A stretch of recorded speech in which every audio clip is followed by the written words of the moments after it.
As Black History Month is in the building for 2020, y'all. This is Robert Lee Orr Jr. with my girl, Anita.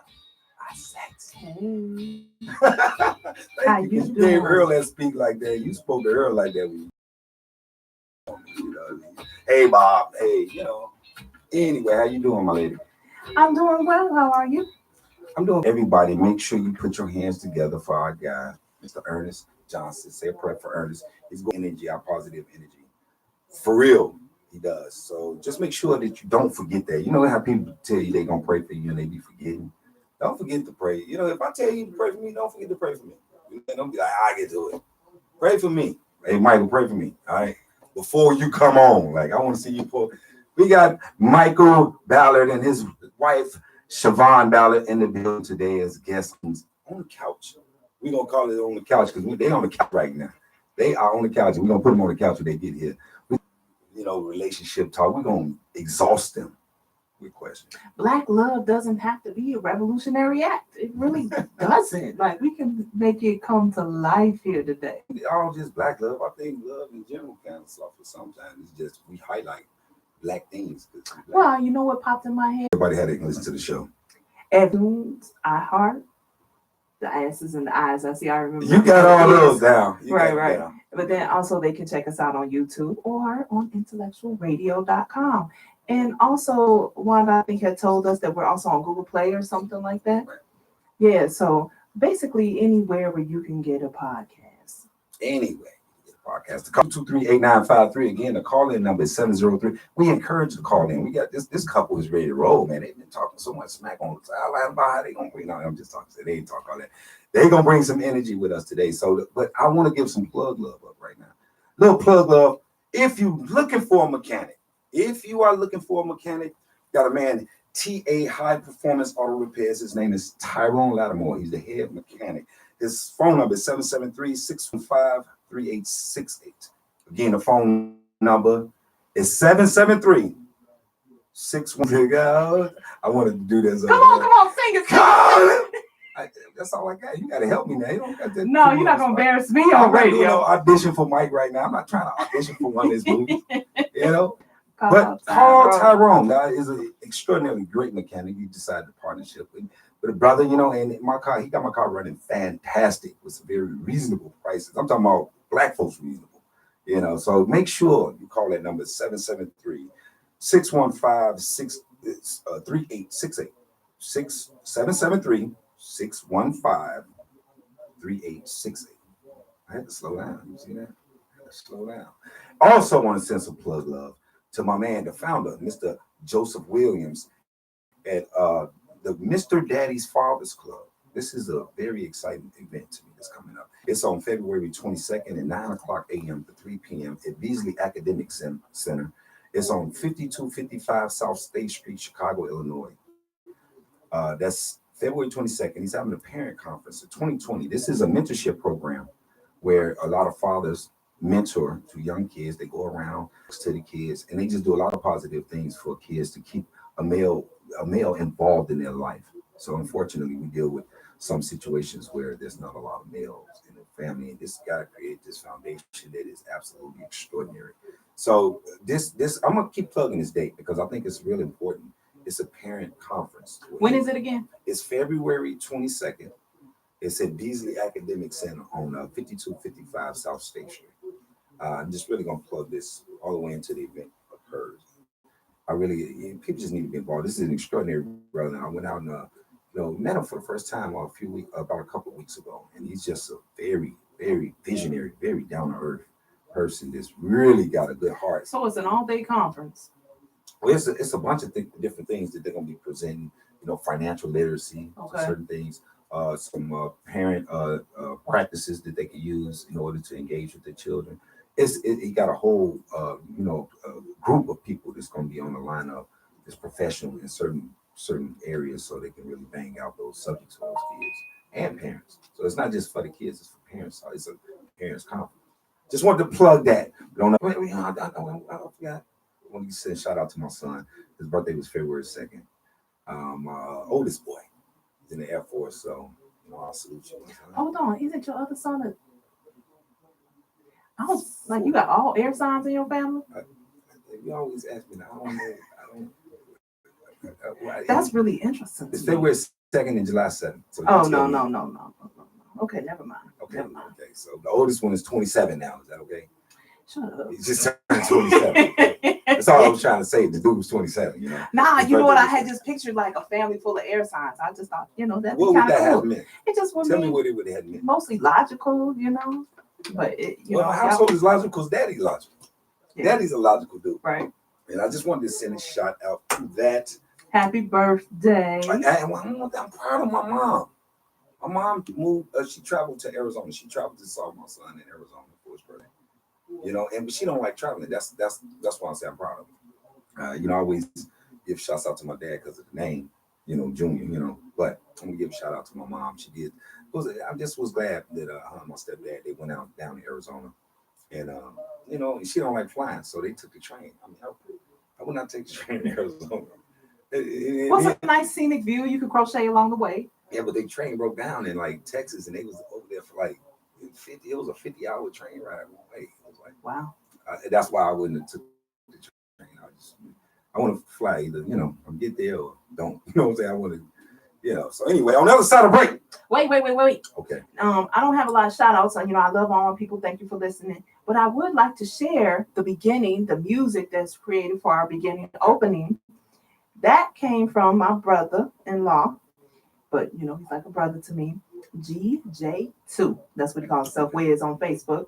But anyway, he said to me, "Hey B," he said, "I've been a little busy, but I still found time to put something together that I believe embodies the wake up vibe of a powerful Black talk show, like remembering the music from the Renaissance band to Delta blues to the Motown to the stepper set to the boom bap, building a bridge over troubled waters, generation gaps. Tell me what you think." That was what he said to me when he first sent it to me.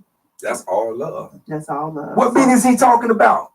What beat is he talking about? We put the beat on right now. On the other side of the break, we're going to bring up our special guest in the building with this beat that just gave us so much love that was created for the energy GJ Wiz. of Black GJ2 Wiz. History Month.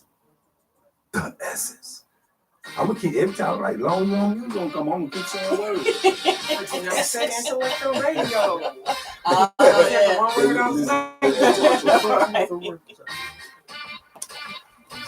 Tip from the game. That's $10 off for every time you walk in. That's $10 off. I think if it's your live. It's your law. I'm not. I'm charging you $10 to do this. You always got You got it, Earl? I just fix yours. Thanks, man. It's nice.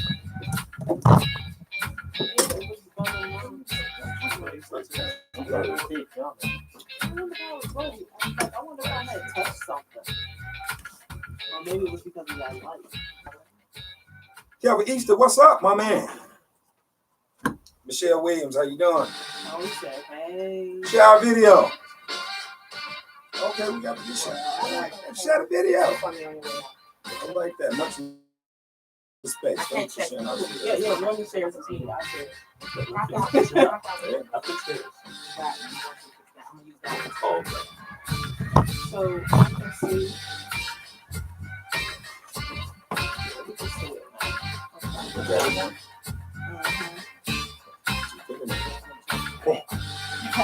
Hey, man, you gotta come over to freestyle then. Don't play with it.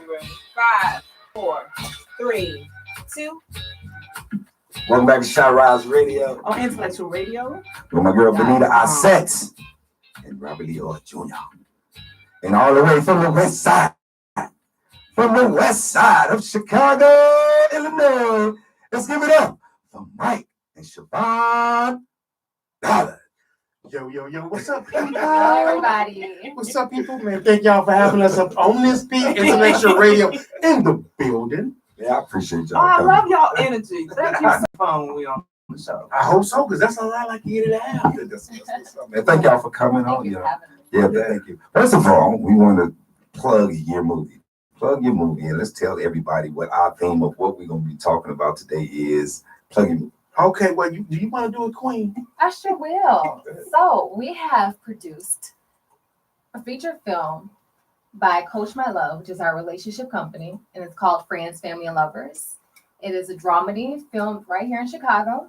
It takes place around a man named Sean, and he is caught in a crossroad between choosing the love of his life, the drama his friends are bringing, and his childhood friends, and just a tug of war between it all. And we really use our coaching skills through Coach My Love to use it as teaching lessons and just to spread a really positive message. So it's our first project that we've produced as a married couple feature film, my first feature to produce. So not only did I act it, but I also helped produce it, and it was just an amazing experience. Congratulations. Thank you. Congratulations. Y'all seem excited about it, you know. What you said the first this is the first one. So y'all did other projects individually. Yes, we have. I'm more of an actress. I'm more in the acting world. So this is my debut in the production world. You know, my husband's been writing and producing for about 16 years. So he finally brought me in under his wing, and I got to see firsthand, you know, it's a lot more work than I realized. You know, I definitely have a different level of respect for the production process, but I wouldn't have changed a thing because it was definitely a once in a lifetime opportunity, I'll say. What's different about Yeah, it from acting? What's different yes. about the production? What's different from acting? Just understanding the umbrella of the whole production, it really put things in perspective for me as an actress that my role is not the most important part of this movie. I definitely debunked that. Having to sit through meetings with people and scouting locations and dealing with casting conflicts and personality conflicts, and it was a lot of work. And I just have a whole another respect for the weight that he has to carry, and I don't envy that at all. But I definitely appreciated the process. But yeah, it just really helped broaden my understanding of the world of production on a different level. Will you continue to produce? I look forward to producing. I think like this definitely was my what do we say?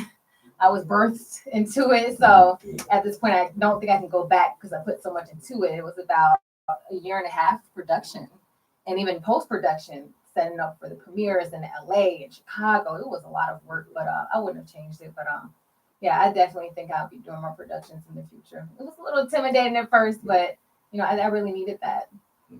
Humbled you a little bit. Absolutely. Huh? I can hear a little bit of humility here. You know what I'm saying? Because he all looking like, yeah, you know what I'm saying? You thought you could do what I could do easily, huh? You know, so anyway, talk about your run. You say 16 years. You do a lot of stuff, man. I was kind of people get out, man. You do a lot of stuff, man. This is the platform to let it out, man. Man, I do a lot. We're on the couch for you right now. I appreciate it. God bless you.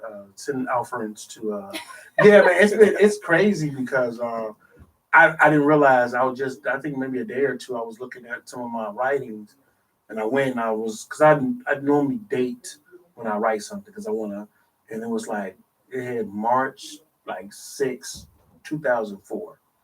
And I'm like, man, I've been writing almost 16 years. And when you talk about anybody that's professional, there's the statement that says put it in your dues, right? And I'm like, I'm 16 years in the game, so I know God got to bless me because I've been, 18 years in the process. And so now me and my wife, which is a blessing, which is awesome because we're actually moving to Hollywood in a few weeks. Really? Yes.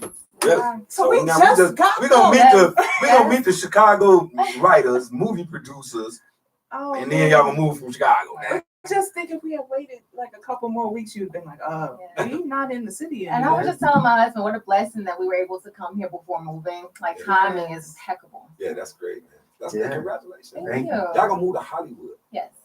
Yeah. What makes you because of your work, right? Yes. Yeah, wow, that's great, man. Well, now I'm gonna tell you because it was God. Right off the bat, because we were supposed to move to Miami. Like that was the dream. Like, we finna move to Miami because we went to Miami. That was kind of my favorite spot. You know what I'm saying? Because that's our very first vacation together was in Miami, and we went there, man, and then we acted fool. You know what I'm saying? I felt like a kid again. I'm like, all right, this is where I want to move because. No, don't forget, y'all want some exclusive. It's exclusive. Oh, break it down. Give Chi-Rize the exclusive. Y'all want some exclusive. Yes. Stuff. So I was pretty much after this film, I was done with production. Like I was tired. I was going to throw in my hat. Yeah, because it took y'all a while to do. Didn't you say it took like a couple of years or 10 longer? years. 10 years to create this movie. 10 years. And then that's my second feature. I had another feature that I did before. That was another fight. I've done TV shows. I've done cooking shows. I've done talk shows. I've been doing this for a very long time. And at some point, man, you get tired of getting beat up, right? I used to say, if you're a boxer and you keep getting knocked out, you ain't a boxer. You are, you know what I'm saying? You're a fighting dummy. You're a sparring dummy, Correct. And you know what I'm saying? You ain't a boxer. So I'm tired of just being a sparring dummy. I'm tired of being in the ring fighting for this dream. You know what I'm saying? In 16 years, it's like, okay, I'm done.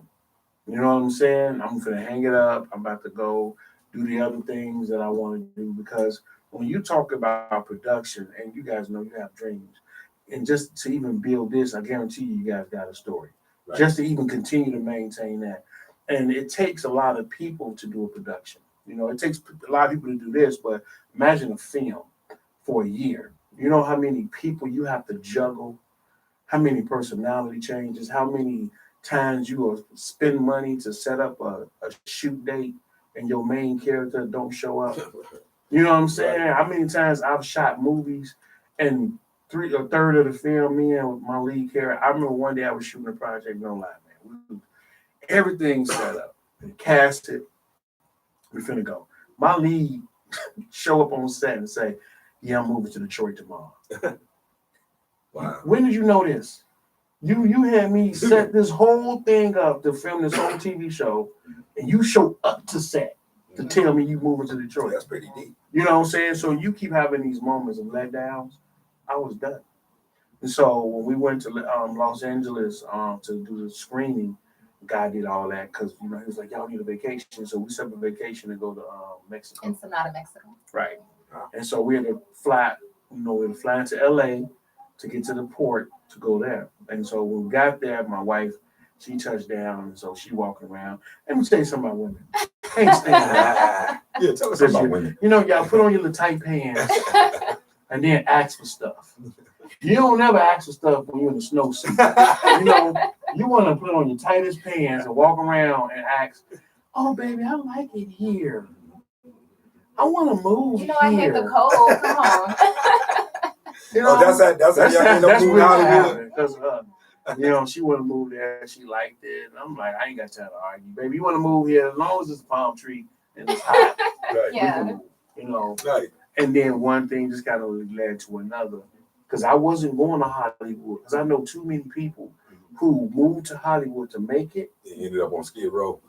You know what I'm saying? So that I'm like, yo, I ain't no sucker. I ain't trying to go. I'm not finna fall for a Hollywood dream. Because I understand that that's not. So I wasn't moving to Hollywood to be in this industry.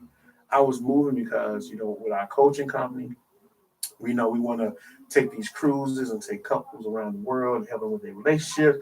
And when I found that there was a port that leaves from LA, like a lot of places, I'm like, okay, I can come here because LA is the second largest city in the United States. So I'm like, there's a lot to do there. There's a lot going on. So I'm like, okay, we'll go there. And so that's what made me decide. And one thing led to another, and I already got situations popped up in Hollywood for me. And now I'm back on my Hollywood journey. And that's good though. You know what I'm saying? That's good though. That's good though. It's good that you didn't never give up on it, and did it. I gave up. Well, God, I gave up. My mom, everybody, man, they were so hurt by me giving up. I was hurt too. They were so hurt. I'm like, y'all. I'm like, you don't understand. Like, you only got a very small taste of what it takes to do a project. I was ready to quit after the casting call. I'm like, no, I cannot do this. But I had to do that a lot. You know what I'm saying? You can only take so much when you like. I'm tired. I'm tired of this. I'm a photographer too. I do photography. I do a lot of stuff. So I'm like, I'll be good. I'll figure out something else I could do. And so God was like, no. Then, what they say, you want to make God laugh, tell him what your plans are. And he just would not let that give up. Well, let's talk about some of the things that we're going to talk about different stuff in the relationship conversation. But I want to talk about something that kind of bonds y'all together. You said y'all both are relationship coaches, right? Yeah. So let's talk about that, how y'all came about doing that and how, what agreement y'all come to. And then y'all share a little bit of y'all disagreement, but share the agreement to keep y'all going with being life coaches together. this is, again, God's good. 11, 12 years. I've known her for a long time. I was in a show. I did her first music video, and at the time, I was married to someone else. So when I saw her, you know what I'm saying, young little tender, young tender, 21, 22. You know what I'm saying, doing her dance, the duck lips. You know, we done rented the limo, we was getting it. I peeked her, but I couldn't peek too long because I was married, you know. And I'm like, all right, cool. And years later, I ended up doing a project, and we don't even dance in the same circles. My wife is young. She's a young thing. I got me young talent. You know what I'm saying? So I was doing a film, and somehow a friend of mine's casted a girl, and it was her. This is years later. I ain't had no contact with her, no reason. Like, I don't know her. I wasn't, you know. And she came back into my life, and we didn't realize that we knew each other from years later to later on. Like, you was a girl who was at the music video, so I knew God was willing us to be together. I've always wanted to do relationship. Like, that's something God put in, because I love family. You know what I'm saying? Right. It's dope, right? Two things I love about me. I love church. I love God. I love church. And I love family, right? So I've been trying to do this a long time. With everybody that I dated, I've always tried to do this relationship thing. You know what I'm saying? With everybody. With everybody I dated. Because that's why, when we talk about relationship, that's why it's important to know your purpose. I don't think a man should not be with anybody if he don't know who he is. And if you look at everyone I've dated, I have been the same guy. I've been doing the same thing. It was all their fault. It was all their fault. It was all their fault. It was all their fault. Because I've been the same dude. And so I've been trying to do this for a long time. And when I met her, and to tell the joke, it's cool, you know what I'm saying? I was a photographer at her wedding. Yeah. All right, this story is getting deeper Yeah. and deeper as y'all talk. Go ahead. Really? Yeah. He was a photographer at my wedding, my first wedding in 2012. And that was a very toxic and abusive relationship. And that's where my part comes in with Coach My Love. I focus on domestic violence and prevention. Towards the end of our union, I had reached out to him because he went into ministry and he created men's boot camp, and I was desperately seeking help from my spouse. So I reached out, and we had talked a year before that day, and I just poured out everything. We talked for 2 hours straight. I told him everything that was going on. I was desperate. And I remember he said something very powerful to me, that your marriage isn't broken. He is. And I never looked at it that way, because I always thought it was my fault. Or maybe if I loved a little more or forgave a little harder. But once we came out of that situation and everything was resolved, I dedicated my life to God. Like, I need to help as many people as possible to prevent this from happening again, because it's not just women that experience it, men experience it, the children experience it. Because domestic violence isn't gender-based or income-based. Domestic is home, and abuse is maltreatment. Anyone can be subjected. So I definitely, in my area of expertise, is to educate people as much as possible. How many years were you in a domestic abuse situation? We were together. I had met him at 15, which is something I want to also teach young ladies. You're never too young to be subjected to abuse and what it looks like. We were off and on for about 12 years, but we were only married 18 months. And I hadn't known that until the last day, the last straw, that since the day of the wedding, that he was having affairs on me with multiple women.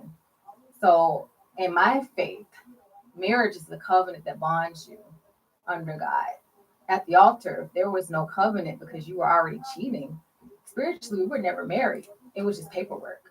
So thankfully, God had freed me from that and gave me a new lease on life to just do something with it and help me discover my purpose on how I can help other people.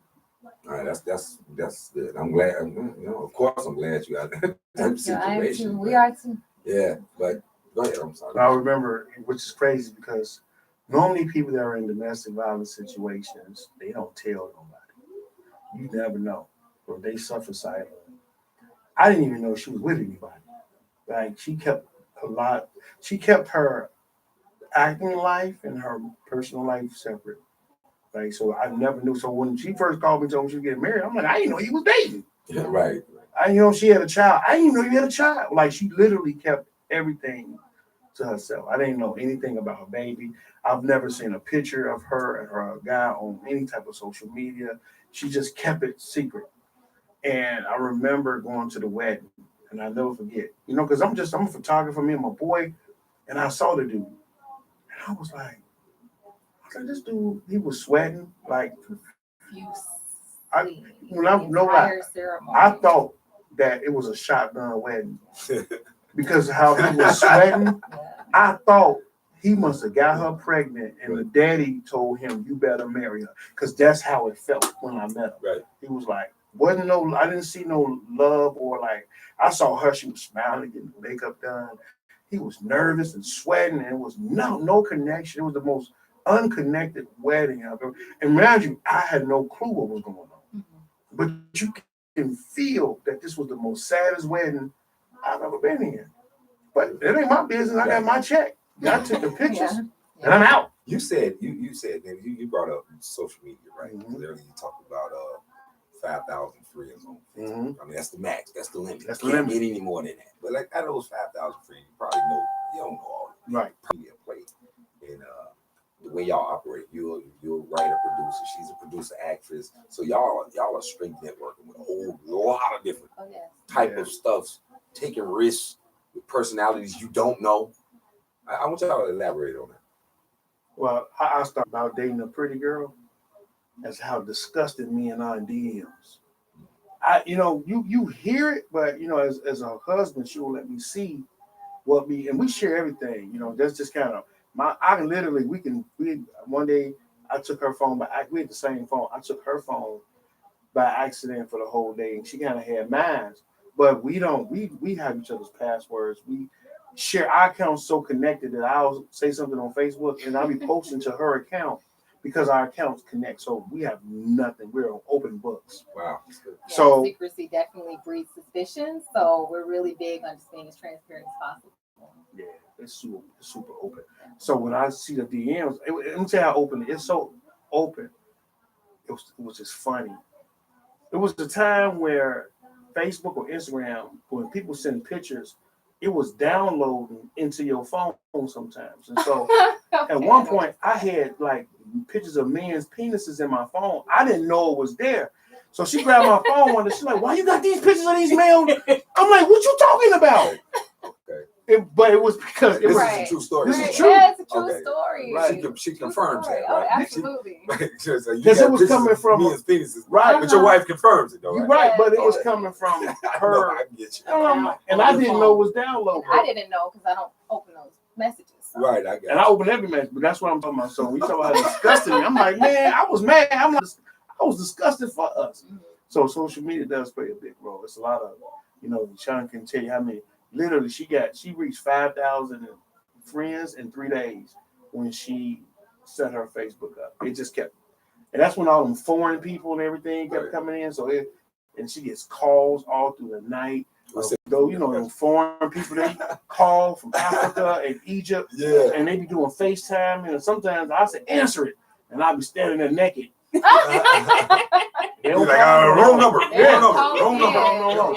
I'll give you something to watch. I bet you won't call no more. You hilarious. You in there naked, greased up. Ready, man. I'll give you something to see. You want some news? I got your news. I got you. You said you be wet. Be wet. And they'll call. I'll be like, hello? Hello? Clear. Period. Yeah, that's definitely the downside of social media, I'll say. But on the upside of social media, it really does help us in the business world to network and connect with a lot of people, to get information out when we have casting calls and events and things like that. So, everything has pros and cons. It's just a matter of how you utilize it. Mm-hmm. You hilarious, Mike. Dude, they stop calling. Yeah. Ready, boy. You hilarious. Yeah, I experienced too. Like I was just talking to lady. We've been talking lately. It's just like floods of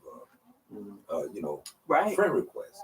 And I called one of my buddies. He did a movie. He did a short film with him, Isaiah. I was like, Isaiah Russell. I was like, hey, are you getting these same flux? Because I was like, he was one of the main theme of Friends. So he said, yeah, man, a little movie is streaming overseas, But that's like all these African people, you know what I'm saying? Like men and women. So they just like women, men and women. So it is different, So you're filtering through, but it's a lot of times we network. We all network in this field, and we all got to make something happen. So it works when it works. Too. When it works, it does work. Just like just Talisa and Benita, because basically when I first started this, I didn't know that. Oh wow, y'all got the great relationship. Y'all act like y'all know each other for a long time. We clicked right away though. We clicked right away. We had came over here to that event. It was a meet and greet, and me and Benita clicked right away. That's dope. It's like and Facebook did it. Talisha too, because Talisha Yeah, too. shout out to Talisha Red. Hey sis, and she was in our movie Friends, Family Lovers as Beautician. Y'all check her out. Yeah, she had a great part. I Yes, told her she she had a did. great part. She was like, "Hey, sit down." And then that was it. I said, "Man, you had a great part." That was it. but if it wasn't for her, we wouldn't have met you all. We wouldn't That's be right. able to see the movie. So yeah, it's a constant, like you said, a constant connection. One door opens another one, opens another one, opens another one. When it works. Right. When it works, but you have to be disciplined to make it work. You know what I'm saying? My wife always tell me about social media because my feed be off the chain. My feed line be nasty. It be nasty. What you mean by nasty? This is all type of. I see what you're saying. Mhm. You know, Yeah. All the nooks and crannies.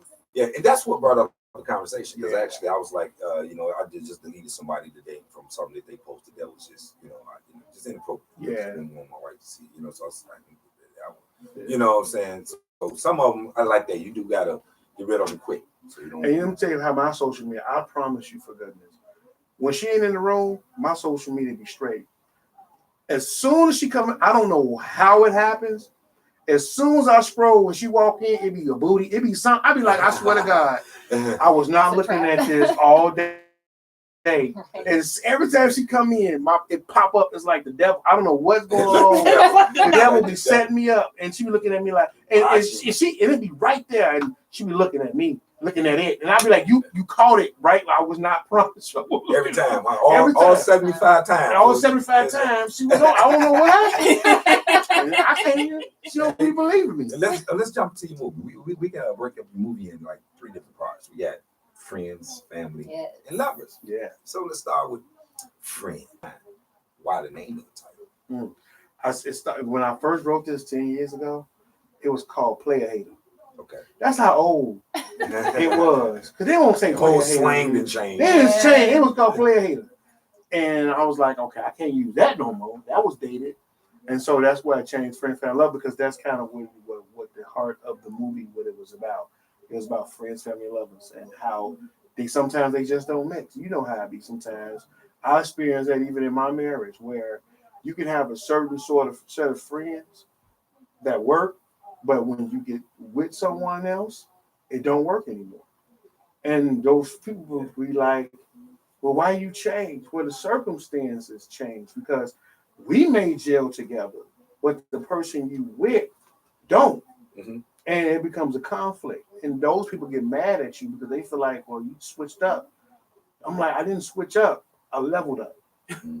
And so sometimes when you level up, you have to let go of that level that you were on in order to go higher. And I'm not going to choose between somebody who's going to be going to wipe my face one day when I'm drooling and change my diaper versus y'all, because friends are just, you know how it is. You know how he I don't know if you guys saw this, but he has this little, maybe it's a 2 or 5 minute clip on YouTube that talks about you have your friends, your confidants, constituents, and your comrades. Yes. So whether or not that friend is falling in the confidant category. Mm-hmm. Like, is your friend the kind of person who's for you regardless of the situation? For you. And if so, then they'd be happy that you were married. They'd be happy that you had this awesome wife. They wouldn't be over there trying to hate on, right? So maybe they were just a constituent or a comrade. Go ahead. Maybe it's just for what you were for or against what you was against. You're right. It's funny, relationships have a really interesting way of exposing people's true intentions. It really does. You said relationships in general, I would say intimate relationships. Okay. Even if you're if you have the same morals, values, character, personality, but you're paired with someone else, it may change how friends or compadres may view you. Because a lot of times we look at situations through the lens of our own brokenness, and they may feel some type of way, like, oh, well, you got a husband now, so you just woo-woo. No, we still hang out as much as we used to. You're just looking at it different.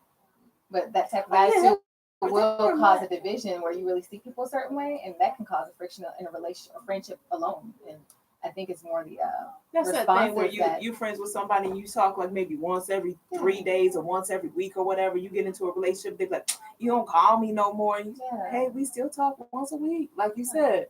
Exactly. Well, being in, like, I know since I've been married, it's like it changed more than just it changed with, like, even my friend Pastor Perry, like that I travel with, and he jokes about it a lot, like, yeah, well, I was like, hey, he went to Seattle the other day, and I was like, hey man, what's going on, man? No child left behind. He was like, well, you got married. And it shows the dynamic of how much time you actually put into your marriage or your time you spend in your relationship and how it affects other relationships. You know what I'm saying? Because at first it was nothing in there interrupting it. Like, he go Denver, I'm like, I'm going. It was like that. Go to Africa, I'm going.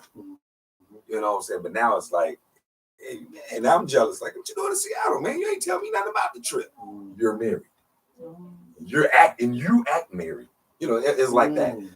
So I didn't know I was putting that on. As far as something. You know what I mean? So I think it's just more impact and more than just one way. But I see what you're saying. You're saying that like when you and I say, hey, those friendships are still the same. But what you're saying is sometimes, when you get into a relationship or you get married, then you start portraying yourself differently to the point that will cause the friend to be like, we don't. You ain't available mentally. You're not available. I believe as long as you're not portraying yourself in a toxic way, it should be celebrated. You should want to support your friends when they're doing better, or opening businesses, and they may not always be as easily accessible as they were in their single life, but that should be respected because it's so sacred, marriage. Well, it's some things like this, like, okay, for example, one time, her background is in more of an apostolic style church, right? And I go to more of a, this, come as you are type church, like, what I mean? Very non-traditional. Yeah, non-traditional. That's what non-denominational. That's the way. That's the way they word it, right? So, but instinctively, when we go to the other type of church, she's drawn to that church more instinctively. So, to appease her, what do you do? Sometimes we go to that church more, and that pull me away from those fellowships in a compromise. And it's not intentional. It's just what happens in marriage, right? Compromise. Yeah, it's a compromise. And people don't understand it. You know what I'm saying? They feel like you changed. I did. And that's not always a bad thing.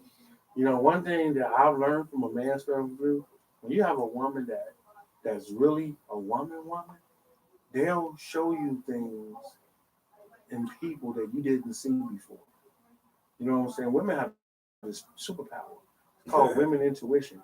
And they see things that we don't. Most men are, it's like we're oblivious to women's tactics. Oh, Women they have a language that we don't know. Like, my wife, like, you don't see that she just flirted with you, or you don't see what happened. I'm like, what? I'm like, I just asked for a taco.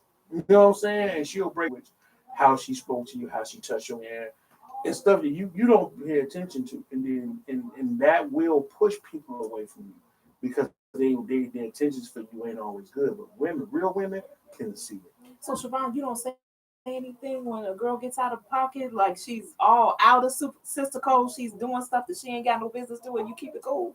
Well, I'll do as much as possible, but since I've trained him up, I don't even have to go that far. He holds it down now. So we don't have those issues. Molded. If it ever I gotta has speak for the gotten men a little bit. Like, we agreed. Yeah, right. Yeah. She definitely brought my eyes over some stuff. Yeah, there have been circumstances where I've definitely had to assert myself in situations, and I think really earlier in our marriage, before we really got our relationship DNA under control, where we had to work out a lot of kinks and things and teach each other different things. And my expectation of that was, of course, you're gonna go to bat first. So it was more of me standing by the sidelines to see how he was gonna handle it, and then him getting it later. So that's why I knew if you open the door to disrespecting your marriage, people gonna walk through it. They don't have an obligation to respect your marriage. You are in this covenant and vow. So the expectation is on you to uphold that. Whores will be whores. They're doing what they're supposed to do. But you, sir, have the responsibility you know. Yeah. But, I'll tell you a funny story, man. This is how That was a funny story. No, that wasn't funny. Let me tell you what happened one day. We went somewhere, man, to somebody's house, and they cooked dinner. And I like meatballs. Like I like meatballs, like tea. You know, I'm a southern. This is getting more interesting. More of the oh, it story. gets really good. Yeah. Go ahead. And they cooked. You know, it was a woman, and she already had a dude. And they have a history. So just a disclaimer. Sort of. Sort of. They never go there. Yeah, so we at the crib. Come through, you know what I'm saying? And she was cooking with some other good. She's like, oh, y'all made some meatballs. I'm like, yeah, you know, I like meatballs. And she fed me one. See, I didn't know. My face. Even I knew better. It happened so fast. And you ate it? Oh yeah, gladly. You was Did gone you eat the home. meatball, man? He Oh, licked the fork like you weren't supposed to eat the meatball. I popped up. I'm like, excuse me, ma'am, but I like one too. Where's my meatball? I'm like, we here together. We Oh, I share got it, everything. You ate the meatball. I ate the meatball. He ate the meatball. I ain't you look at when you was eating the meatball. You supposed to eat the meatball. I ain't know. It I'm happened. talking about when you was chewing on the meatball. Did you look and say, man? I was eating them all, man. With meatball was like good. literally shoulder to shoulder with him, just watching the whole transaction. Like, let's see what he do. It was like in slow motion. I heard a and I was like, I'm eating the meatball. She was like, you know what I'm saying? I didn't think that was wrong with it. But it was. It was much. Let's talk about the emphasis you was trying to she got, I just want that because when I said that, y'all see she gasped. She's like so she like you ate some food. You got mad all over. Man, we have. Benita do not play. Benita man said do not play, man. For real. I didn't know. We've had like on social media, all these different relationship groups. That's always been the question. Would you let another lady make a plate for your man? Like just a plate. But to actually feed it to you, she was so wrong. And she knew she was wrong. Absolutely. But you know, Right. we teach what we allow. That's why I knew we had to tighten up our marriage on a lot of levels because we're going into an industry where it's a lot worse than a meatball. You're right. Like we have to protect our home. So that's what I was most focused on. Not as much of her being messy, but I was concerned about my husband. You got a very focused perspective the way you word things. It's very it's very focused. I call those external forces. Like the two of you all, anything outside of you, children, parents, messy meatball feeding woman, they're all external forces. And I think any external force at any time can be a potential danger to your relationship. And that's how I look at it. Well, that's how I've been taught. You seem though, Mike. I just been sort of in a very influential seat for a long time. Would that be an accurate assessment? That's very accurate. The reason why I say that because some of the things you say, I didn't know, and that comes from a person that's in an influential seat that always have options in front of them, and you're not looking at all the options the same. Right? Yeah. I'm just asking. No, you break it down. That was and I'm just saying because you keep saying it because anybody who listening to it be like, come on, man, this dude knew. You knew, dude. You knew not to eat the meatball. but when you sit in an influential seat so long, it can kind of make you insensitive to options and how options act. You know, I'm just saying. That was deep. That was good. I ain't never see it that way, but you're 100% right. That's why she was like, you are oblivious. The big I feel like the big brother, the preacher. So I'm not seeing it from her perspective. So I'm not seeing it. I'm just thinking that's so cool. Like, we cool. She feed me a meatball like a sister would a brother. That's how I see it. So I'm not looking at it as I'm being hit. No. And especially and then I found out this person cooked a dinner for us for Thanksgiving that normally don't even cook the type of food because I liked it. And she was like, we ain't going. Period. I'm and like, she was upset, but it was just beyond the point of disrespect. Like, you know what? We can't keep allowing this in our circle. And then get mad about it. As long as we are opening that door, how can we get upset? Let's talk about some of the points that you was trying to bring out in the movie, concerning these relationship angles and twists. I mean, because obviously that's why it's friends, family, and lovers, and sometimes they don't mix, right? No. So let's talk about some of the points of the character or the storylines of some of the characters that was specific to your heart, or you or your wife are produced to do. So shoot one that we need to understand, pick up. Well, Deshaun, the main character, is really me, right?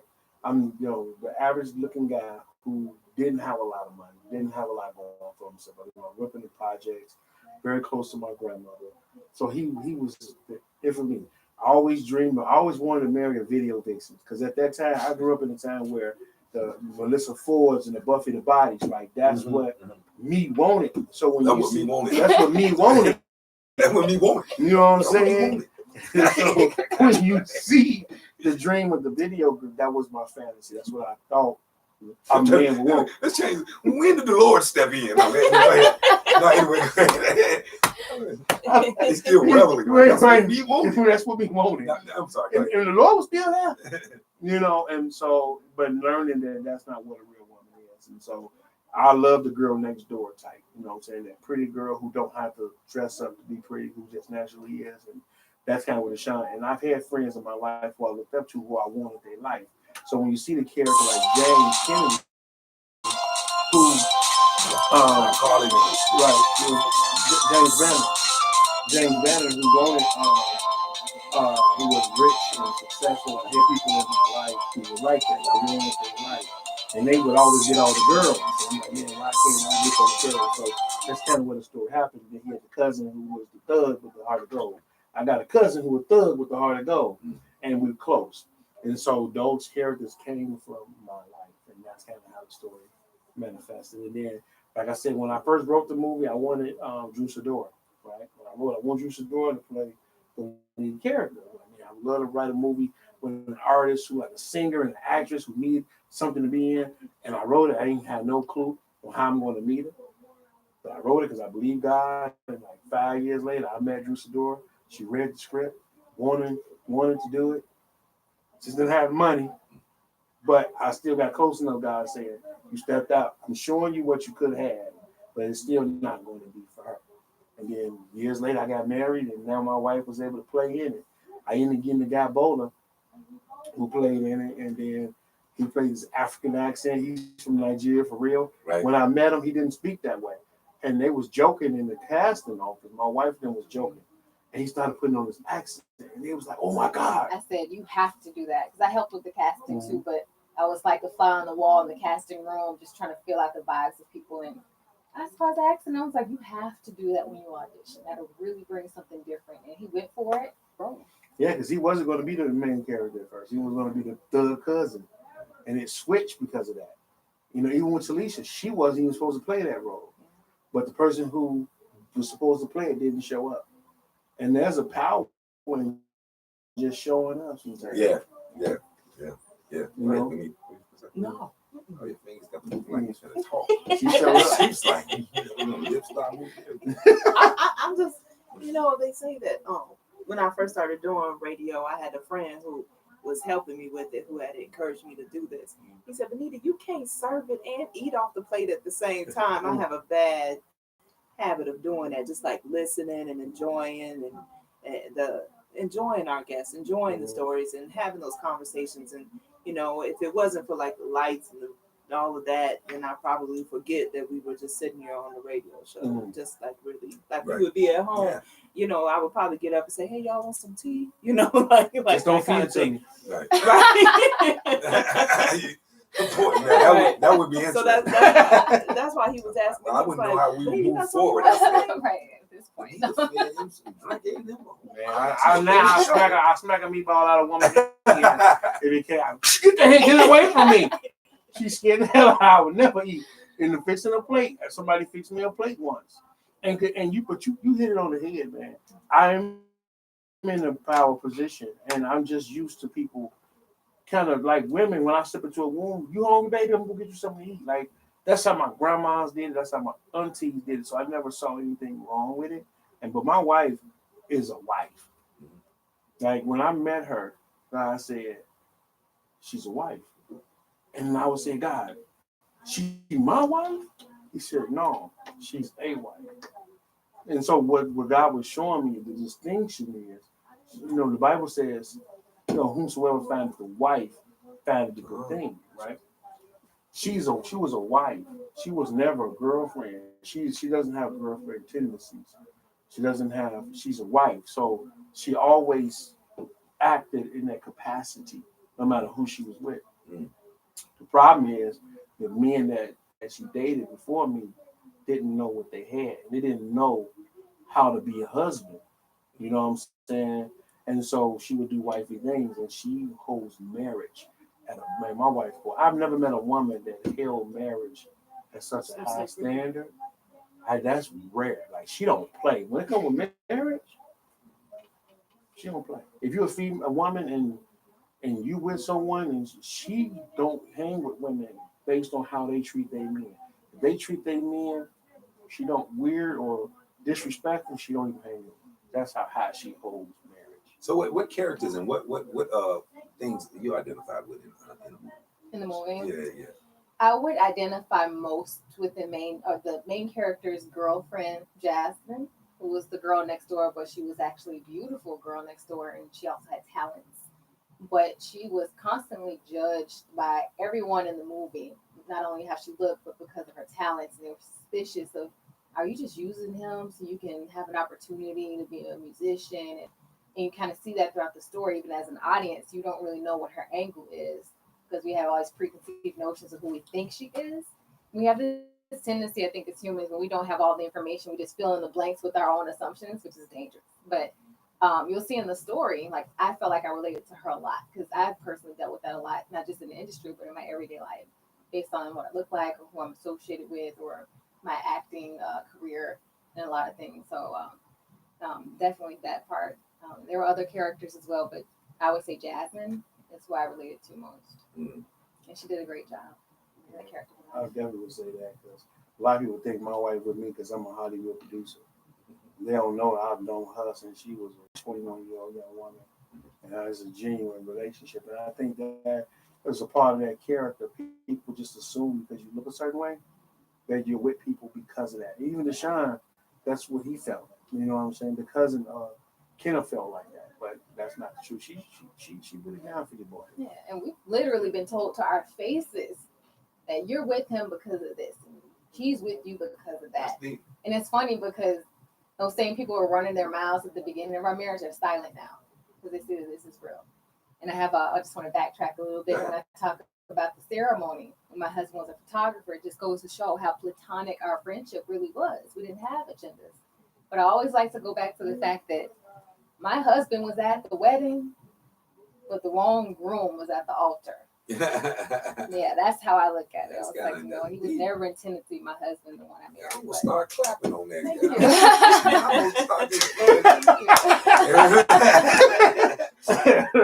That's pretty deep, man. You know, hey, I'm gonna ask y'all a few quick questions.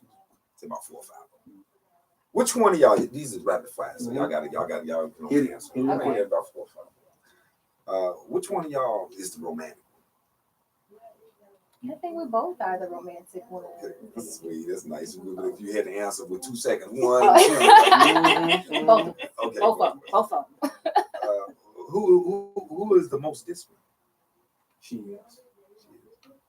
Which one of y'all is the most patient? I am. Who holds the grudge the longest? I do. Man, why you holding grudges the longest? Because of that comment you made earlier.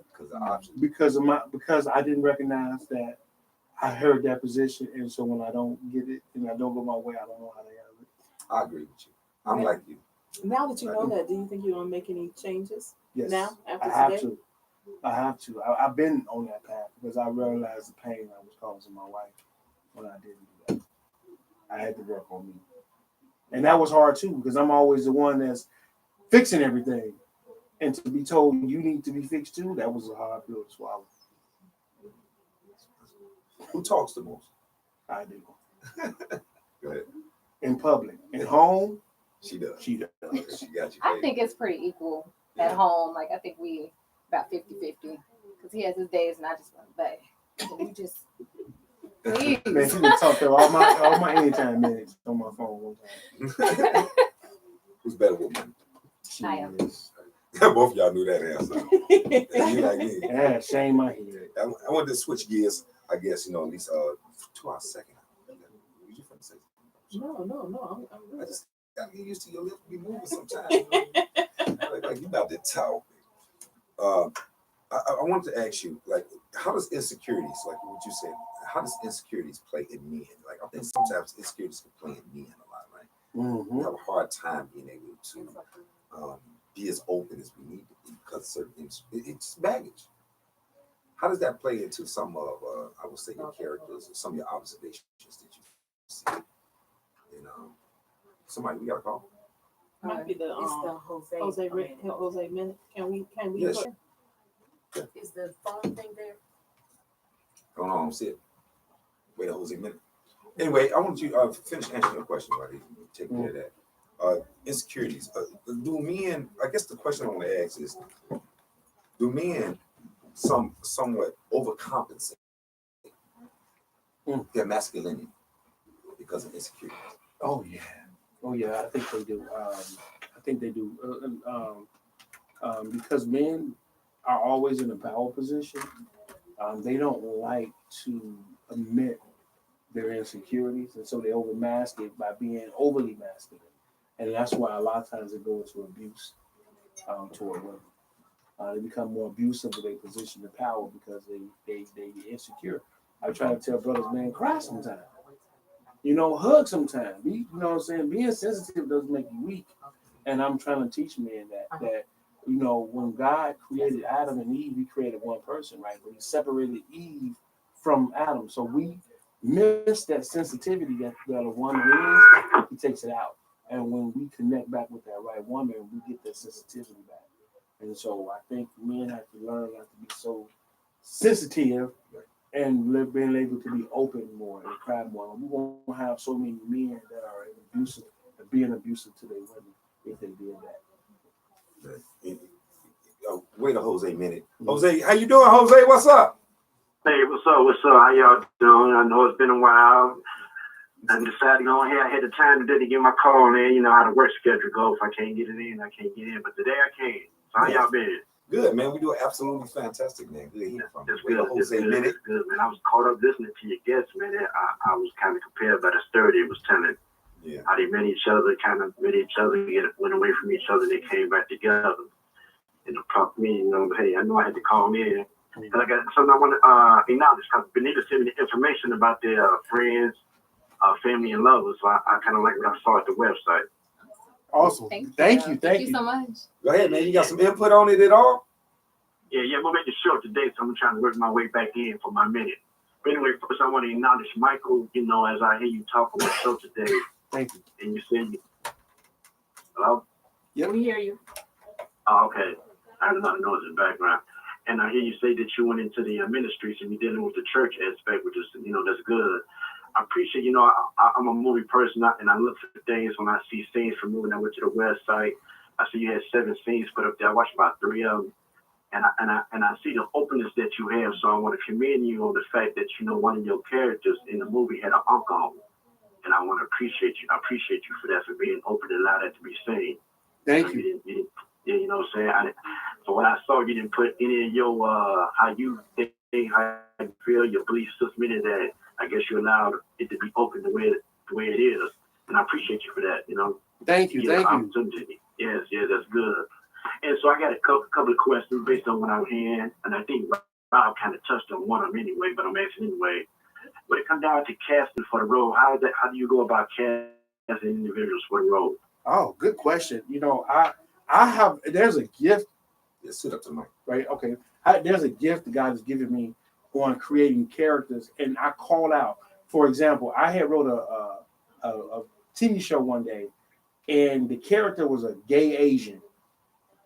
I ain't know no gay Asians. I ain't know no Asians.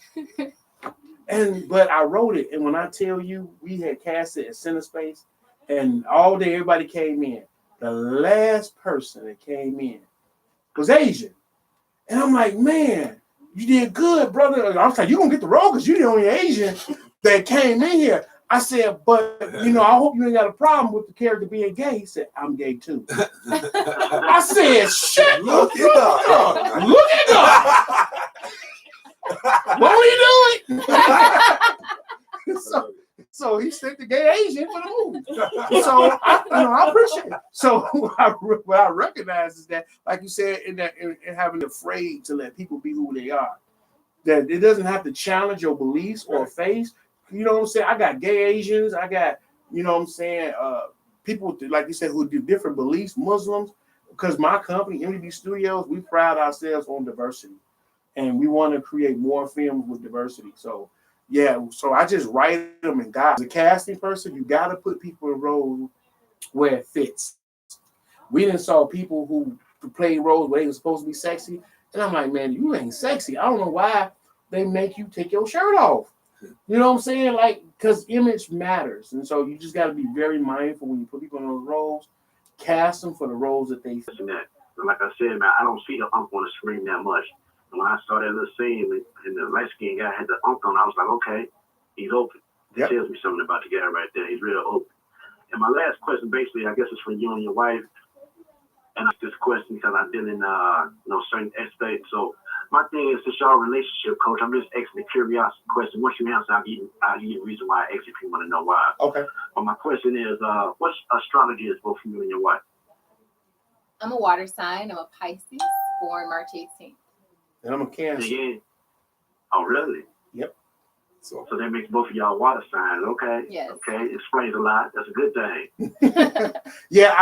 I'm not big into astrology, but I looked it up and they said the Cancer Pisces combination is one of the strongest relationships. But this is why I don't get caught up into it, because my ex-wife was a Pisces and it didn't work. You know what I'm saying? So it can have some play into it, but I just really, let God really make it work. Because like I said, I was like, God showed me, you can believe that, but your last wife was a Pisces and it didn't work.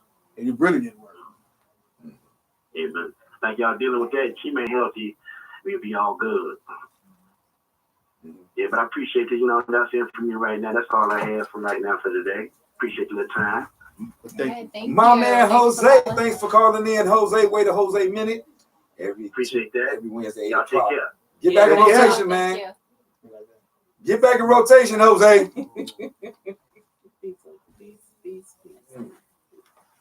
So, you know what? I had a feeling you was a Cancer. Oh yeah? I really did.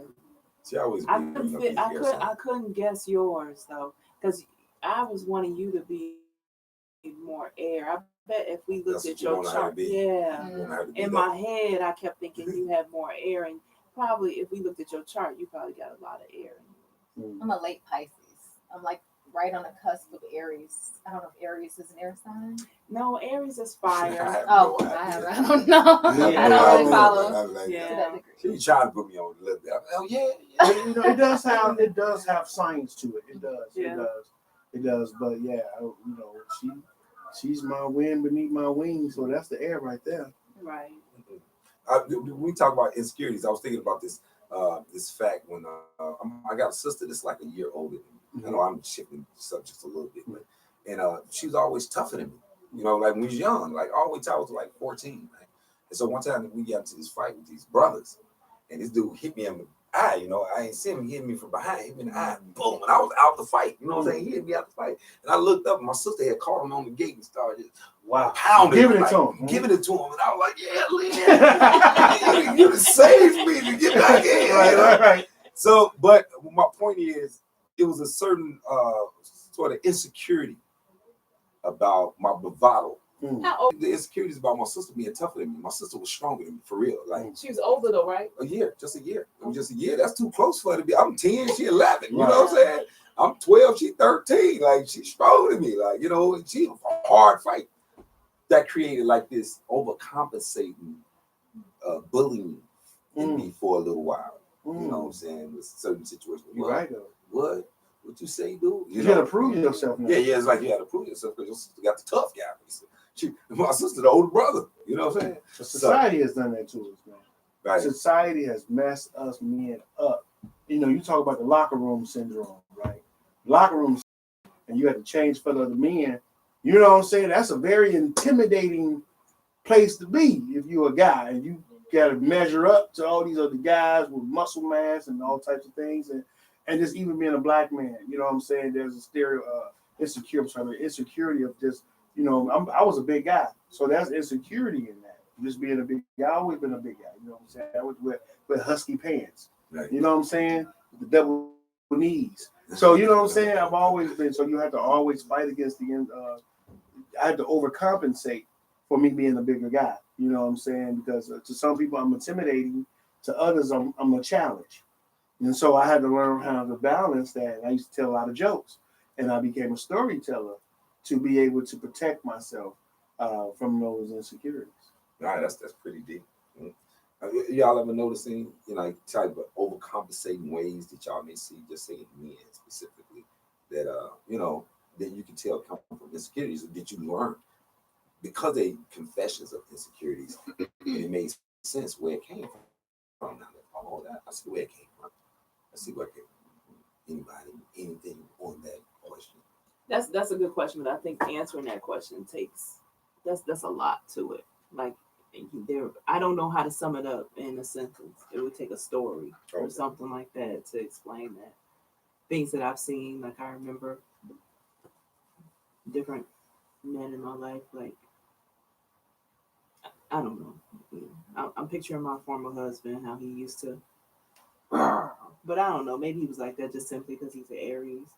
There's a lot of different reasons why he may have had that kind of extra strong, bravado. Okay, let me recover this question. Okay, I don't like the way all that right. went at all. Ask I don't like another that. question. Let me recover that. Okay, this is the recovery. I guess the point is, it was a situation one time. It was a friend of mine, and his he used to be on drugs, right? And he got married. And he never told his wife he used to be on drugs, right? And so it was a thing like, hey, don't tell her. Wow. But they happy. They are absolutely happy. She still don't know. She still don't know. Hold on, she know now, listening to the radio show? No, I ain't say no names. Okay. I didn't say no names. I ain't have no idea what I'm talking about. Okay. But my point is, a lot of times when people say, "I just tell me everything it is you need. I want to know everything about you." Yeah. So he might have went through this stretch in his life where he used to do something he was really ashamed about. He got some history on it. He outlived it. And how real should you be in a relationship to be telling people stuff that you've outlived? Yes, that is Jesus. excellent question. Because my husband and I, before we entered into a romantic relationship, we were always friends. So that was kind of our second nature to default into friendship, even within our marriage. And like he says, we've always been such an open book. We talk about everything. We talk about things most couples may not dare discuss. But after so long, we have to come to a conclusion, like, are we exploiting this or are we promoting this? Like, what is the purpose of these conversations at this point? Is it healing us or is this hurting us? Is it learning material or is it to throw back at someone later? So you have to be really careful and just use a lot of discernment and just be mindful of, if it's really necessary. As far as your friend, some things I believe that you've overcome should be important to share because it can be a protection for you when your spouse knows to not surround you around certain triggers or things that can make you backslide. So it's more of a protection. If it's doing it for like bragging rights, that's a whole nother situation that's toxic. But in a healthy environment, we believe in sharing things so we can be each other's mirrors and protect each other. So I do believe in openness and transparency, even when it's uncomfortable. You want to know the person that you're with, and but if it doesn't affect your world today and your marriage today, some things don't need to be brought up.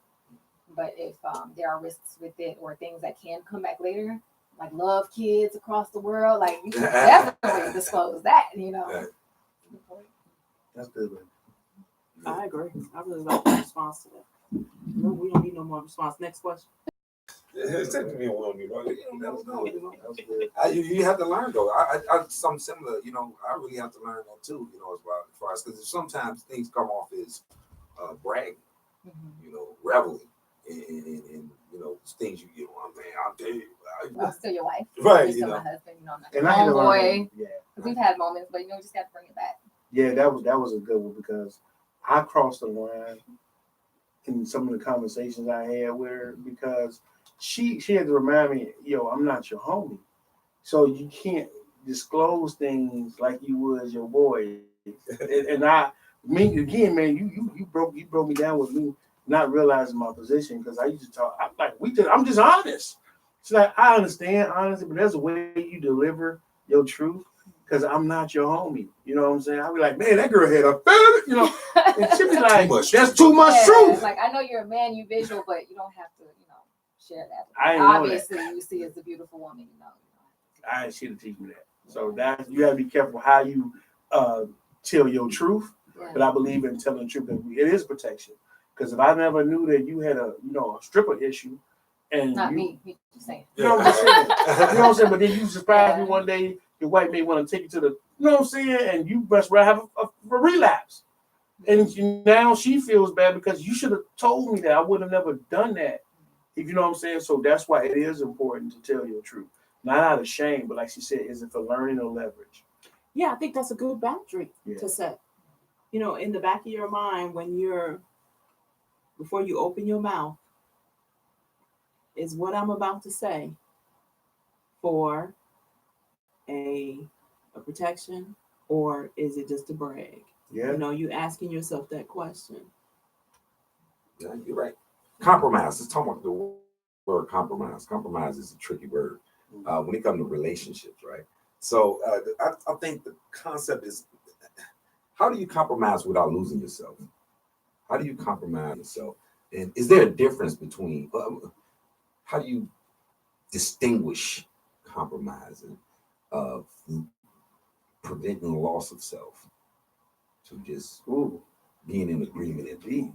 Well, God gave me this today. He said, how could two walk together unless they agree? But he never said unless they're right. And I think what happens is, that's interesting. Yeah, God gave me I love that answer. I write that down. Yeah, God gave me that today. And that's what happens with relationships. We want to be right. He never said be right. He said agree. And agree is compromise. But see, people don't realize compromise is not about you losing something. It's about you gaining something. And in order to gain something, it has to be a winning party. That's why it has to be a third party. So it ain't your way or my way. It's the right way. And if we can get to the right way, that means I have to change my perspective. Because guess what? You ain't always right. And we have to know that. You know what I'm saying? That's the conflict of relationships. When you by yourself, you ain't got to answer to nobody but yourself. And when you got kids, they just listen to what you say. But this is another human being, and you have to respect their position. You can disagree with somebody without tearing them down. Just because your opinion of something is different don't mean that it changes my how I feel about myself. So compromise is if the truth is what the goal is, then it's going to be easy. We're going to have the two walk together. Let's agree upon something. And agreeing upon something is you telling me your perspective on why you believe something is that way. And I tell you my perspective. And then we can say, well, what's the truth about all this? Because at the end, the truth should be the goal. Peace should be the goal. Righteousness Should be the goal. Not being right. And compromise won't hurt as much. It only hurts when you got something to win. When it's about your pride, your ego, that's when it hurts. Yeah, and it definitely takes a certain level of maturity to have that compromise without feeling like you lost. Because it's not about losing. Having self-checks is a really important part of our relationship too. Like when we may not agree or things get tense, we just go into our own corners and we self-analyze. Like, wait a minute, I'll take things like, wait a minute, let me think about it his point of view. Let me see the bigger picture, not just through my lens of how I see it. And that helps a lot too. And it helps really diffuse a lot of disagreements as well. Because at the end of the day, it's about resolution. So yeah, definitely. Marriage, we like to say marriage is for grown-ups. So it definitely takes a lot of maturity and self-discipline and self-awareness. I'm learning sometimes you just gotta outlive gridlocks. You know, you run into gridlocks sometimes, you gotta outlive them. Like sometimes, I mean, that's just a perspective. I don't know if it's accurate or not, but sometimes people, what they exposed to, the way they are, their exposure shaped them in a certain way, and for whatever reason, like, and I'm not even talking about just marriage. I'm talking about relationships in general. Yeah. Sometimes gridlocks occur, and you just, you know what, man, I love the intent of who you are. And I'm not even okay. Let's just move on that subject. To stay away from that subject in certain angles.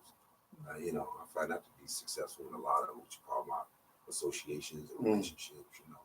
And sometimes, like you was talking about perspectives, we had a family moment like that was really significant with me and my siblings. It was just a family moment. I call it a moment of love. And there was a lot that came out in it, and a lot of stuff that people didn't realize. It was just like the difference in definitions, perspectives, how people define words, how people look at concepts. And the reason why we always had these type of relationship type of things is because these relationship disagreements really affect our progression. They disconnect us from unconditional people sometimes that we need to maintain that connection. And we mess around and stop supporting each other from stuff like this. We be like, man, I'm like, well, we're going to talk again, but I'm just done with what he's about. And that hurts. It hurts in the long run. So Amen. I'm just trying to put the concept with friends, family, and lovers. You got it. I don't want to just stay focused all on lovers. But it's family and friends. Those all that time, the way you tie all that concept into all the relationships, they matter. I really like the fact that you guys blended all those relationships in that movie because, I say this often, we're not on earth by ourselves. I am not here alone, other people. And even if I were here by myself on earth, I still would have to know how to relate to myself or how to relate to the other creatures on earth. So I'm glad that you mixed it because relationships is not just about intimate ones. It is all types of relationships. I'm glad you guys liked the film because it was a God move that blended it well. We had a lot of great feedback from the film. I had people literally sit through all 3 screenings. Oh yeah, yeah. Like, they was like, I got people hitting me up now. Like, I want to see it again. How can I see it again? Yeah, that's a good question. I would love to know the answer to that too. There's people out here who would like to see it. What do they do? What I'm doing with it is the next progression of film is that it's entered into like 8 different festivals right now. We are going to be setting up private screenings. We're talking about doing some in LA and things like that. Right now, our whole focus is to move because it's been crazy moving from the whole nother state.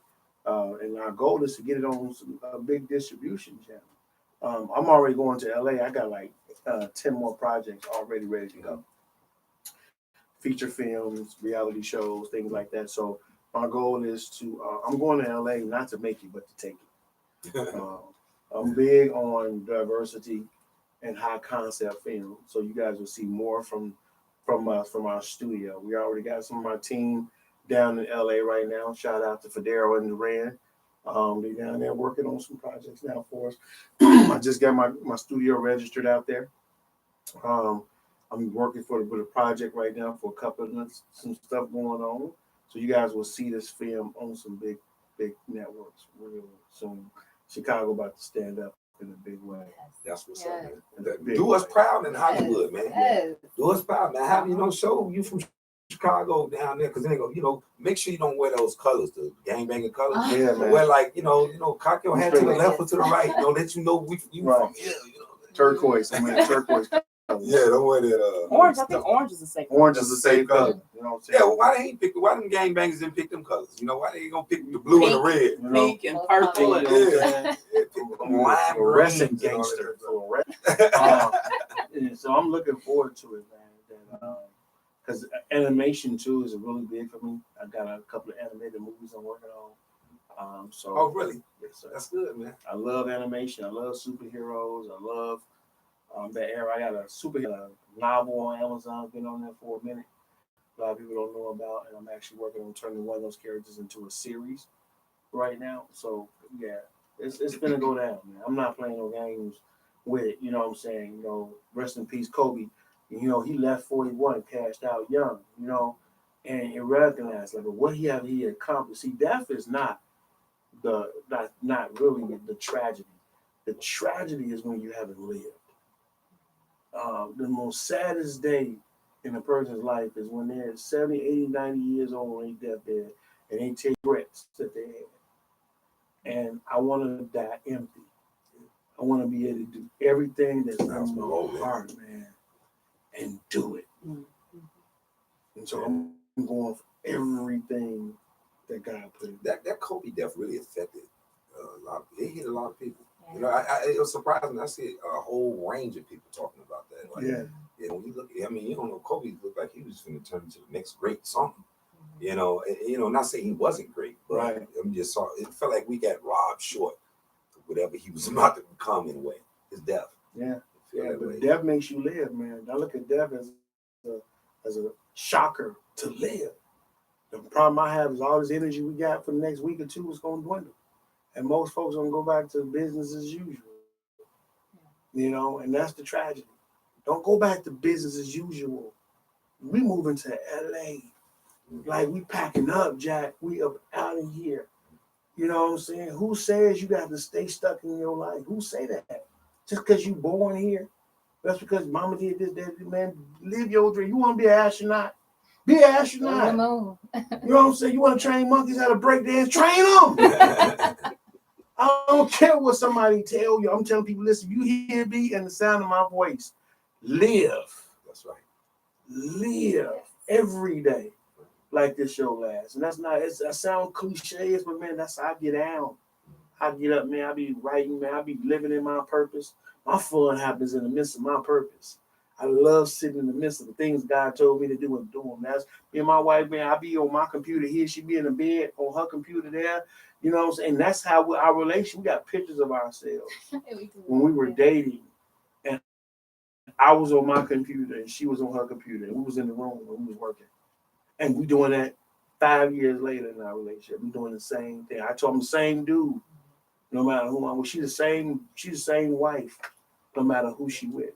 But when you got the right ingredients, you can make some nice food. Man, you can make this animated villain, man, in one of your play. This animated villain, man, make him a dude with chapped lips, man.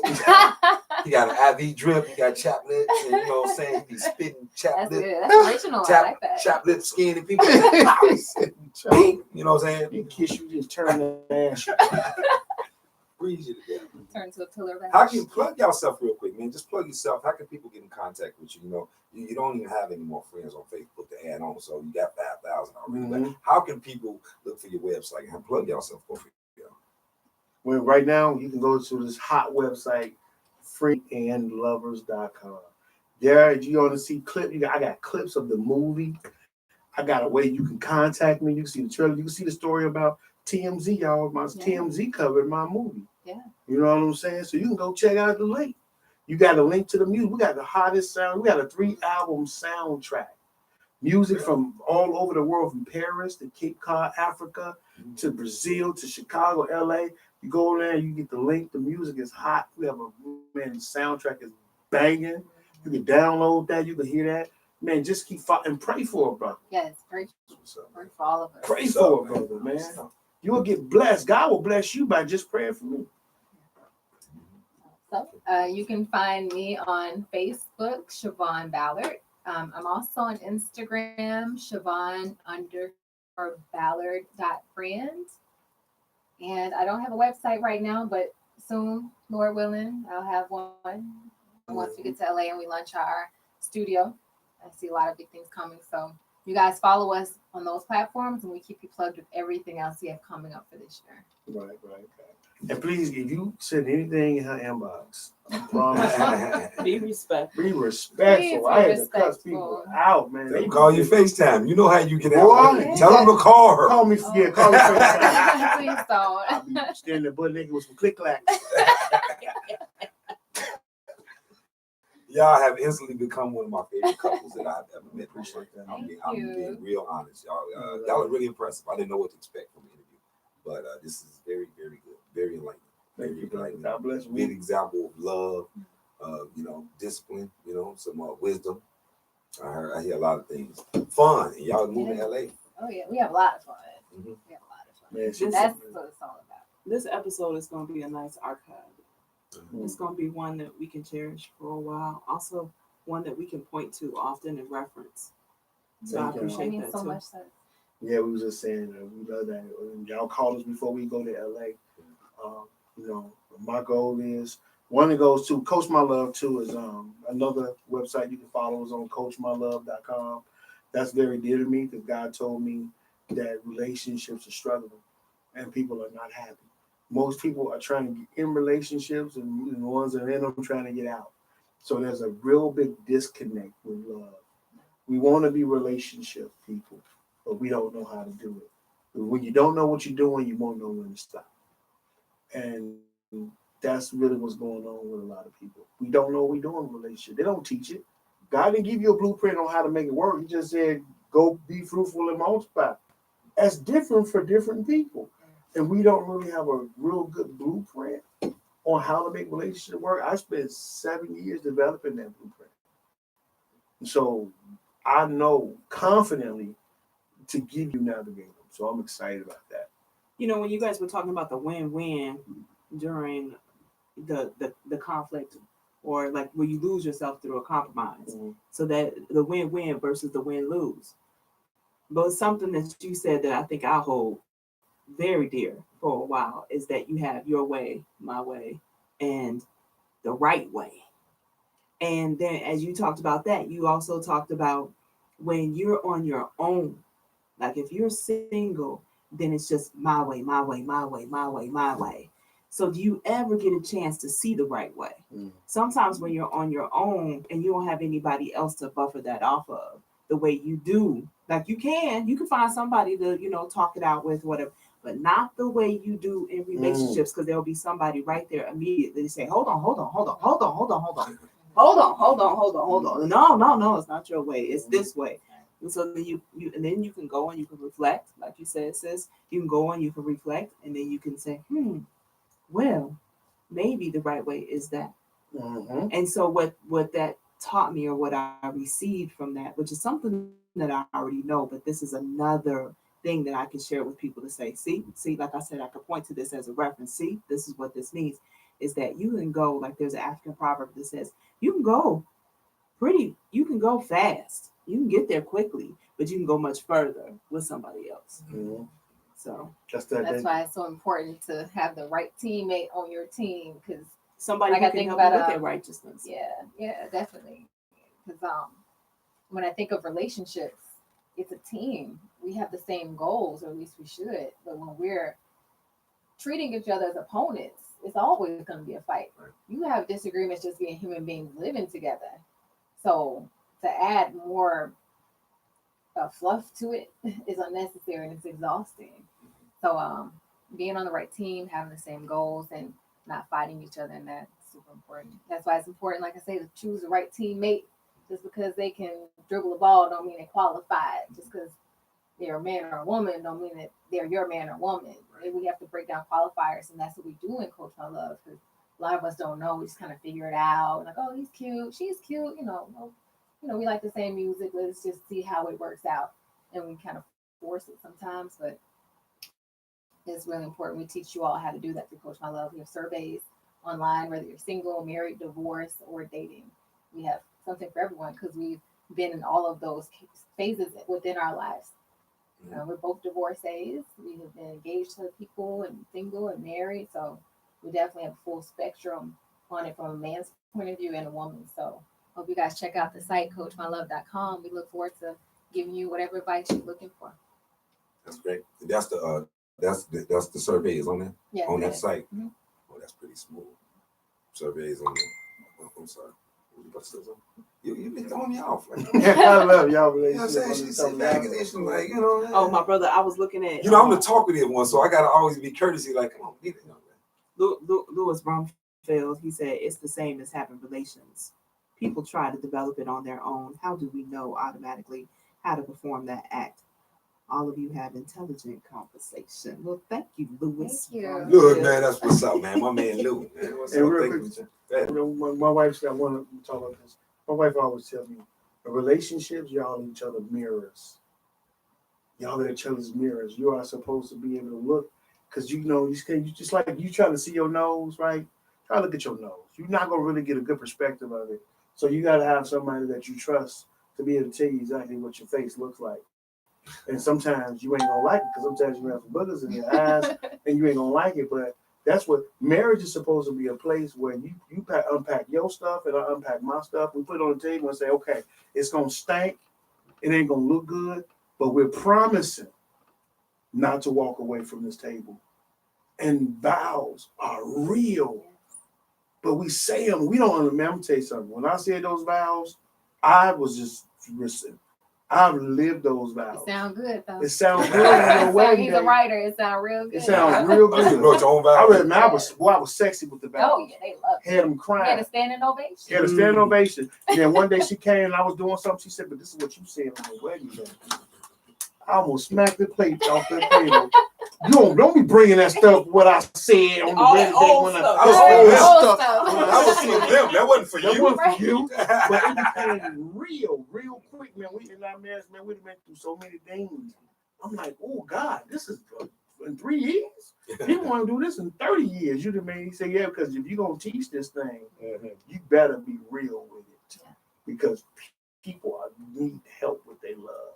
Right. So he gave me my partner. This is my road dog right here, and we about ready to knock something out. Hey, you know, y'all do have a look that is easy to stereotype, and y'all are phenomenal when it came to y'all say y'all life coach. I'm like, relationship. Yeah, we're gonna see. You know what I'm saying? It's instinctively something you don't mean to be, you know, sometimes stereotypical. Like everybody is a coach, everybody is a mentor, everybody's a pastor, everybody got these titles. But y'all are impressive, and y'all really, I see why y'all are. And it was really another blessing, another level of learning why not to stereotype. Why not to? Good stuff, man. We stereotyped each other. We did. Did y'all? We stereotyped each other before we Subconsciously, of course. you know what I'm saying? She ain't no big dudes got out. This was my first big dude. I didn't know. She ain't no I way ain't never out. gone- I ain't never I gone broke back. every myth. What type of show is this? What are we talking about? Ladies, get yourself fluffy. Go your back. No, but and then you know, and I stereotyped her. You know what I'm saying? So we were our first. We was our first real look at what people do. And then they see us together, and we get the looks, man. You know, I'm a big dude. More time, we done went out, man. They ain't thought I paid for it. Yeah. Literally. You know People what I'm are saying? very bold in their disrespect. It's How much really- that cost? You know what I'm To saying? our face, it's like. Wow. Very well Like, with I it. feel like a lot of times, I don't know if it's always to be insulting. Some people are just ignorant and have no clue. That's deep, man. So we had to get through it. You know, I had a friend of mine say, bro, he's like, I ain't know what you have to go through, because I said, man, you know, a brother of mine, he was out with my wife, they went to the band, and he was like, man, how many dudes come at your wife? How many women come at your wife? And I can't imagine every day going out. You ever seen that old school movie? Every time we go somewhere, I got to prove my love. You know what I'm saying? Fire, You know what I'm saying? So we have that. I mean, women come up to my wife and hit on her. You know, at the grocery store, at the restaurants. So you have to be, but I'm secure. You don't get as upset though. I don't know. I'm secure in us. My insecurity just came into my own brokenness, but I'm never because I'm dope. So I'm not an insecure man about somebody other dude coming through, because I had beautiful women. That's what I do. You know what I'm saying? So I'm That's not. what he did. That's what I did. That's what I meatball. That's what I did. I don't eat meatballs. You don't eat Oh, meatballs no no. more. I don't eat no more. So I'm vegan. vegan. I'm vegan. I'm vegan. But I don't do it. So but it's interesting, and I love breaking stereotypes. Yeah, I love that's that. fun. It's dope because I'm like, you ain't think that was gonna happen, and it is. So stop judging folks. They you know what I'm saying? They did that to Jesus. Y'all got some great personalities. Y'all is a very good. Likewise, this is a great interview. Yeah, I love that energy, great. that questions. Yeah. Great. Anyway, one more time before we I want y'all to plug yourself one more time, and then after y'all plug yourself, we plug our little partners, and then y'all gonna give us something to say, word of the wise from y'all, something that y'all learned from y'all relationship that y'all can in agreement with. So plug yourself real quick. First of all, I want to thank God for allowing this radio station to be here and Intellectual Radio and Brother Earl. I pray anointing over the station. I pray for everyone who listens to the station be blessed. I pray for you guys, this radio station, to go syndicated, international, global, because y'all deserve that. So you can find us, me, friends, family, and lovers.com. Follow the movie. Be looking out for it. It's going to win thousands of awards. It's going to be bananas. And you can also find us on CoachMyLove.com. Yes. And again, you can find me on Facebook, Siobhan Ballard. That's SHAVON. And I'm also on Instagram, Siobhan_Ballard.brand.